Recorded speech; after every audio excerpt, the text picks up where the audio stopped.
올인을 했어요. 그런데 도박이 실패한 거예요. 진행을 하다가 제가 전략을 좀 바꿨어요. 어떻게 바꿨냐면 최소 변제율에 가까운, 그런데 이 개인회생 제도를 통해서 이렇게 탕감받을 수가 있었고, 이게 저희가 잘하는 겁니다.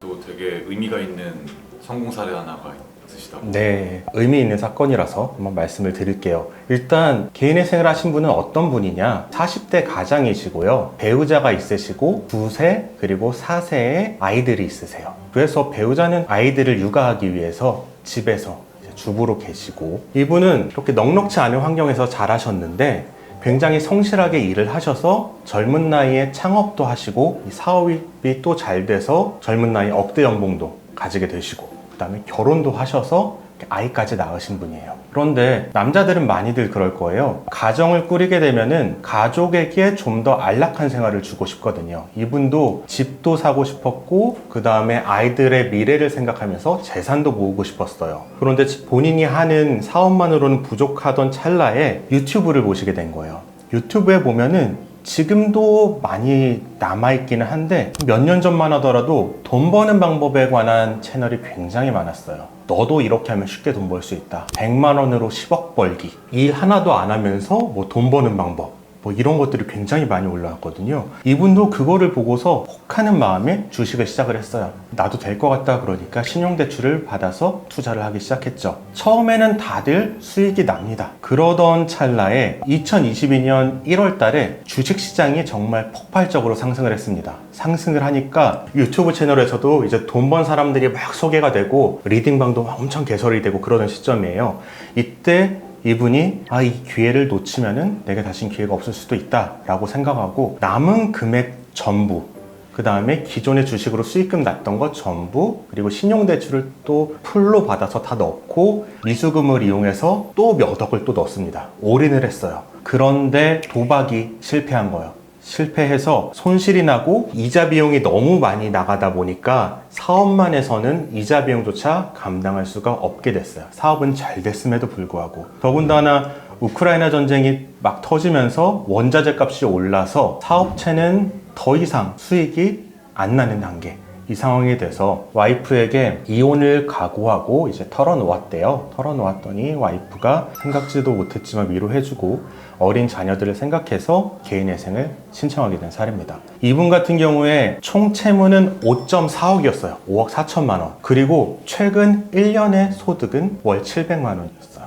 월 700만 원이라도 5.4억 끼고 이자가 한 7% 되면은 이자 비용만 한 3,400은 나갈 거예요. 이 사건에서 쟁점은 최근 1년 소득이 너무 많았어요. 700이에요. 그런데 1, 2년 전 소득은 훨씬 적었어요. 한 430 정도밖에 안 됐어요. 그리고 최근 1년의 소득은 갑작스럽게 증가했기 때문에 추후 동일한 소득이 생긴다고 예상할 수가 없어요.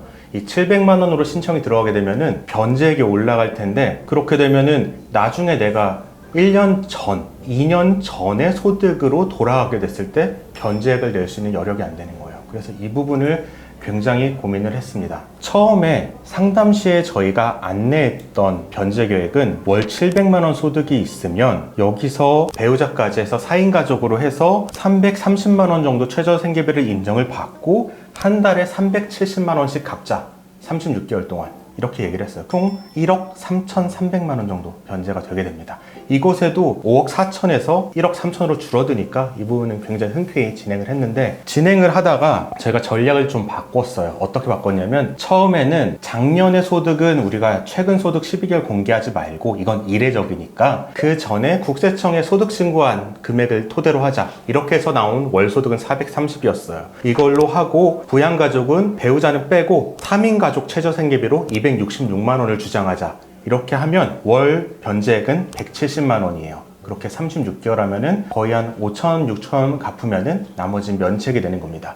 최소 변제율에 가까운 거의 10% 변제 기간인데, 이걸 내니까 법원에서 당연히 너 왜 임의로 아무 근거 없이 소득을 산정하느냐 라고 보정이 나왔습니다. 그것에 대해서 저희는 어떻게 대응을 했냐면, 이 소득은 우리가 임의로 산정한 것이 아니라 국세청에 우리가 제출한 바 있는 소득 신고를 바탕으로 한 겁니다. 그리고 최근 12개월 같은 경우에는 워낙 경기를 타는 것이기 때문에 추후 이 같은 소득이 발생하기도 어렵고, 이대로 변제계획안이 인가가 나버린다면은 나중에 소득이 줄어들었을 때 이 개인회생을 계속할 수가 없게 될 것입니다. 변제 가능성이 낮습니다 라고 얘기를 했습니다. 하지만 그걸로는 또 안 됐어요. 다시 보정이 나왔습니다. 좀 더 변제액을 높여라. 그래서 저희가 변제액을 높였어요. 어떻게 높였냐면은, 아이를 지금 2명 다 내가 부양한다고 했는데 배우자도 젊으니까 배우자랑 반반씩 부양을 할게요. 더 나아가서 내가 이 아이를 그냥 0.5명만 부양하는 걸로 부양료를 넣고, 최저 생계비를 1.5인 가족의 최저 생계비인 165만 원으로 하겠습니다.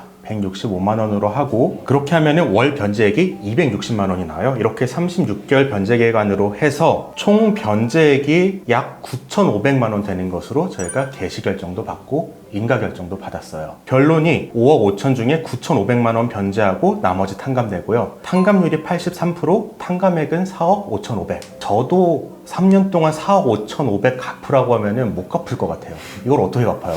1년에 1억 5천씩 갚는 건데, 그런데 이 개인회생 제도를 통해서 이렇게 탕감받을 수가 있었고, 이분은 추후에 장사가 잘 돼서 열심히 사업하셔서 소득이 증가하면은 그거는 본인과 가정을 위해 또 쓰실 수 있게 된 거예요. 정말 잘 풀린 케이스라고 할 수 있죠. 이 사건이 의미가 있는 게, 최근 소득이 늘어나신 분이 꽤 많아요. 특히 사업하시는 분들은 대부분의 사무실 가면은 1년 소득으로 해라, 아니면은 1년 소득이 좀 어려우니까 좀 잘하는 사무실은 2년치 평균으로 가자 라고 말을 합니다. 어떻게 보면은 우리 사건에서 최종적으로 나온 변제액은 우리가 2년 평균으로 갔을 때보다 좀 더 유리한 거예요. 어떻게든 협상을 하면서 회생위원도 안 되면 2년 평균으로 주장하라는 생각을 했던 것 같아요. 그런데 저희가 최저 생계비를 줄여가면서 변제액을 늘리니까 2년 평균으로 했을 때보다 적기는 하지만 이 정도면은 인가 내려줄게 해서 풀린 걸로 보입니다. 이 개인회생이라는 게 공식처럼 딱딱 되는 것 같지만, 사실 그 공식을 움직이는 건 사람이거든요. 사람이 적용해서 이 공식을 우리가 원하는 방향에서 채무자에게 유리한 소득을 산정하고 유리한 변제계획을 작성해서 회생위원을 설득하는 거,